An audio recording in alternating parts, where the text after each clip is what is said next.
This is XFM. Hey, this is Adam and Joe. We're back on the Northern Line for our podcast. I've got some fun London Underground facts for you now, Joe.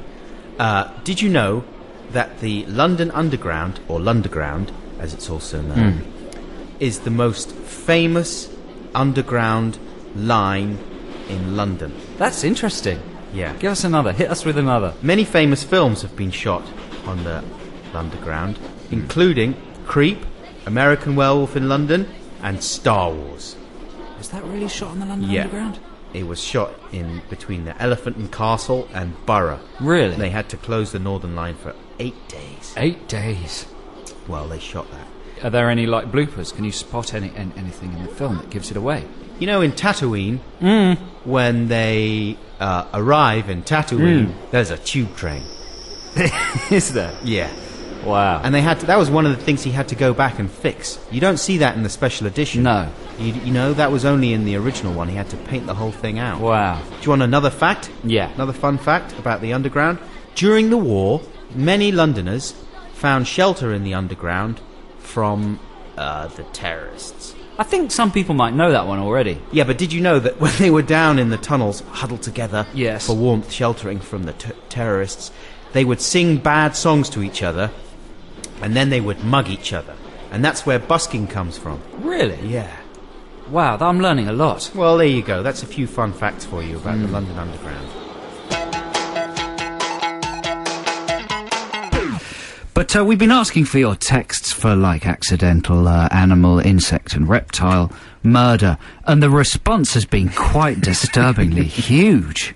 I don't think we've ever got as many texts for anything we've ever done before. It's a very important, formative part of every young person's life, I think. People are killing animals left, right and centre out there. I think it's better to deal with death on a pet basis than, like, kill a taxi driver or something, you know what I'm saying? I don't know, man. It's a toss-up. It's a balance. Swings and roundabouts.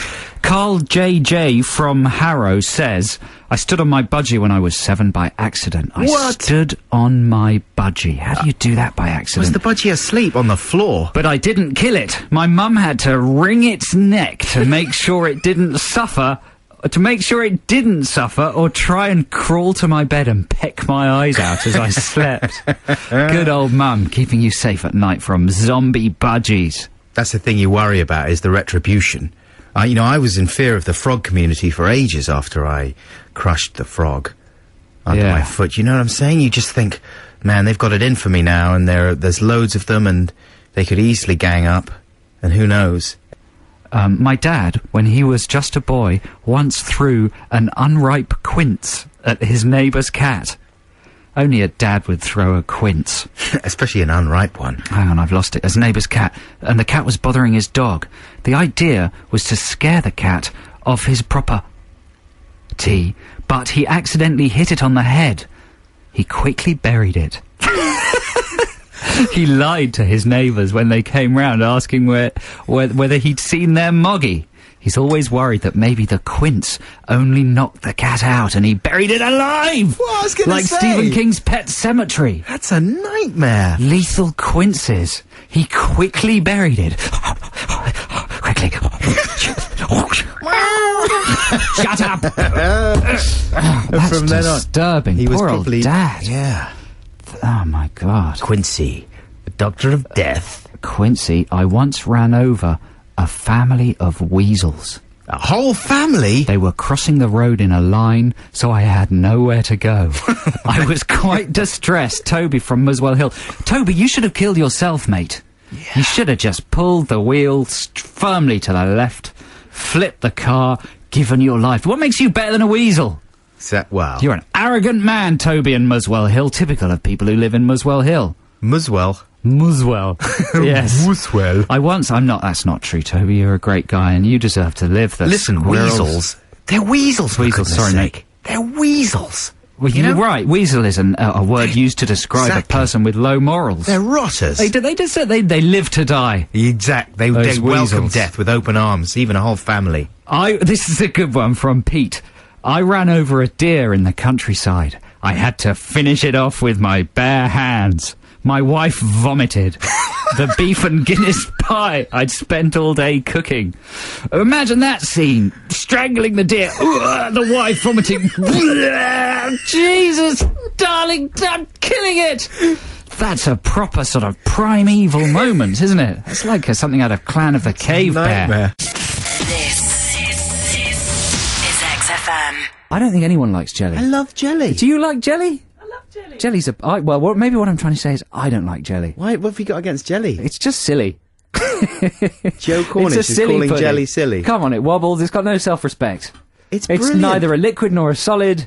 It tastes of nothing. Jelly's an absurd thing for toddlers. Do you know what I used to like? No doing adult with should jelly? ever eat jelly. I'm talking to Xanthi now because obviously Joe can't. I know what you're going to say. What? You used to get the brick of jelly out the cupboard and eat the solid concentrated brick. wrong. And I tried that once, but it was horrible. I think everyone did that. It's disgusting.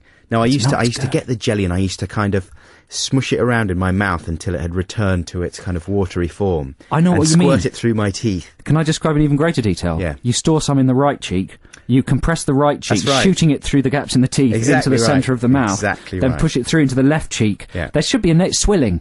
You swill with the jelly until it becomes a liquid. Yeah, yeah. Yeah, well done, Adam. And you did that and you still don't enjoy jelly? Yeah. I've got a blog, Rudy, Spooty, Rudy, blog, I've got a blog. Here's the address, it's adam-buxton.co.uk, so check it out. So listen, R&B news. You know we like to keep you up to date with the world of R&B here at the Adam and Joe Radio Show. And I've become slightly obsessed with actor and singer Jamie Foxx. He's released this album, and he reckons he's a love machine, and he's released an album full of highly erotic songs. Oof. But they're not explicitly erotic, I'm pleased to say, for a family show. They're sort of metaphorically erotic. Right. And now I'd like to get Adam Buxton to read you some lyrics of the most erotic song on his album. Yeah, I've just been handed this list of his lyrics. It's called Storm, in brackets, forecasts. Read away, Adam. Got nothing on but my t-shirt and boxers on. Waiting for you to get home. It's been sunny outside all day, baby. I can't wait for it to storm. Wanna feel your raindrops falling down all on me. That thunder from down under surrounding me. Coming down hard, pounding me. Let me feel the raindrops falling down all over my love. I want it soaking wet all over the bed. I want the rain to come. I can feel the mist every time we kissed. Just didn't know a downpour like this. There's a flash flood warning. Till we wake up in the morning, there'll be puddles in the bed, the weatherman said. And on it goes. Christmas Day. Puddles in the bed? What woman would want to have Rafty with Jamie Foxx? He's got some good... Yeah, right. Either he's incontinent or she's so wasted that she's just weed the bed really badly. It's revolting. That's a nightmare vision of non-sexiness. This is Adam and Joe here on XFM. Time to resolve our text competition, but not before we just give you a couple more of those. XFM, the station with the largest body of murderous listeners in the country. The animal and reptile and insect killing that's going on out there is terrifying. Well, you know, indie music fans, they love killing. They love to kill animals. I swear, we've never got so many texts about anything ever. We've got about 20,000 texts. That's an exaggeration, but not that much of one. What was the one about the girl who was trying to she was trying to trim her hamster's whiskers and she accidentally snipped off its nose? Oh! And it bled to death. Oh! I mean, that is the stuff... That's the stuff of what? Of sexy... Adam Buxton, what? Stop it. No, it's the stuff of nightmares. That's the kind of thing that could scar you for life. Someone's cat used to like eating toothpaste but accidentally ate a tube of thrush cream and died the next day. Someone hoovered up their parakeet and it survived but it had a bald neck. But listen, here's the winner who's going to win a book of cool. Hugh is on the line. Is he on the line? I am. Hey Hugh, how are you doing? Fantastic. So this is an excellent story. Tell us your story of unfortunate animal death. It was very sad. I was producing a situation comedy series for S4C, the Welsh Fourth Channel, and I was casting some children to play the part of the lovable, cuddly kids in the series. And the series was called Mr. Brock, which was about a talking badger from a bio lab. Sounds like quite sophisticated stuff on S4C. It was for S4C. It was very advanced in its day. Yeah. And anyway, I was on my way to the last audition. I'd been auditioning about 400 kids, and I was travelling down the A55. So you were on your way to primary school? To a primary school in Flint. And I was heading down the A55 in Ewlow. I was hurrying a little bit, and I accidentally made contact with my with the badger, the size of a small horse. And I remember the thud, but I was in such a hurry I couldn't stop, so I carried on going. So all the kids were there. It was quite late. It was in the winter, so it was quite dark. So they were all in the yard waiting excitedly for me to arrive, the big producer from S4C. And lo and behold, what was stuck to the boiler of my venomous bat? Come on. A badger's head. The corpse of a badger. All those little kids. Just the head? Yeah, well, I think they thought it was some sort of... I thought they probably thought it was a puppet. Like a trophy. It was... But I'm still convinced to this day it was a sacrifice from the badger gods, because I got another 2 series. This is XFM. Hey, this is Adam and Joe. We're back on the Northern Line, and we're stuck between stations. Yeah. Oh, you know what? I'm glad I've bought this massive bag of Burger King food. Oh, no. I've got 5 cheeseburgers, lots of fries, and all the sauces. Oh, you're not going to eat that now, Yes, are you? I am. It's going to stink the whole place out. Then I'm going to stand up and put some deodorant on. And I'm going to mist my armpit and just spray that woman in the face. Yeah. Yeah. Good move. Do you know what I saw? This is something I genuinely saw once on the tube. It's like a big lady, and she was taking a piss. On the tube? Yeah. She was a mad lady, and she... There's nothing mad about that. I don't know, man. She looked pretty nuts. And she squatted down, and she took a big old piss. She had pretty nuts. I looked at her pretty nuts. I didn't see whether she had pretty nuts. But she took a piss. What would you do about that? I don't know. That's disgusting, because the floor of a tube carriage is designed with little sort of runnels. That's right. Is that the right word? Yeah, that runnels. is the right word, runnels. And the tube it'd be like the film Poseidon. The piss would be coming towards you, and you'd be like, no! And you'd have you'd have your face squashed against the window at the end of the carriage. Oh, no! And it would obviously be a very small tide of piss, so you'd be overreacting.